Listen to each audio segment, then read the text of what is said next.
आजची अवस्था कशी आहे तुमच्या लक्षात येईल की बँकिंग सेवा देताना आम्हाला सांगायचे की बँकेच्या काउंटरवर बसणारा जो अधिकारी असतो, जो माणूस असतो, त्याची अवस्था कशी असते तर घरात आलेल्या नवीन सुनेसारखी असते.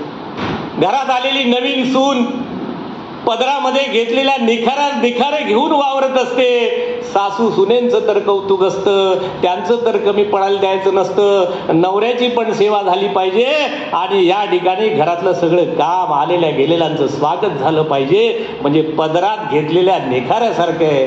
पदर तर जळता कामा नये निखाऱ्याने आणि चेहऱ्यावरचं हास्य सुद्धा कमी होता नाही.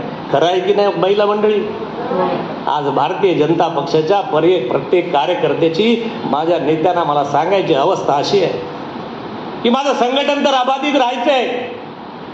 मला भारत 2047ला विकसित करायचंय. परंतु तुम्ही पदरात घेतलेल्या सगळ्या अनेक निखाऱ्यांना, महायुतीतले निखारे असतील, आणखीन कोणी असतील, इतर धर्मातली जातीपातीतली मंडळी असतील, या निखाऱ्याने पदर तर जळता कामा नये आणि 2047 पर्यंत माझा भारत अखंड राहायला पाहिजे, ही संकल्पना ठेवून आम्ही या ठिकाणी आलेलो आहोत. माझा विषय तुम्हाला एवढाच आहे, आजपासून या कामाला लागू. कोण आमदार होतो, कोण रवी चव्हाण साहेब, राणे साहेब, ज्याला सांगतील त्याला आम्ही निवडून आणू. That is the point. Am I right? तुम्ही साहेब ज्याला सांगाल, ज्या दगडाला शेंदूर फासाल त्याला आम्ही देव करायला.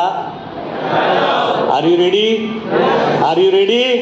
आम्हाला आमचा भारत अखंड राहायला हवाय, विकसित तर हवाय, आमचे लोकप्रतिनिधी तर निवडून यायला हवाय. पण आम्ही आमच्या देशाची, आम्ही आमच्या राष्ट्राची, आम्ही आमच्या हिंदू राष्ट्राची कॉम्प्रोमाइज करणार नाही, हे सांगणार अधिवेशन आज आम्हाला हवंय. हवंय की नको मंडळी?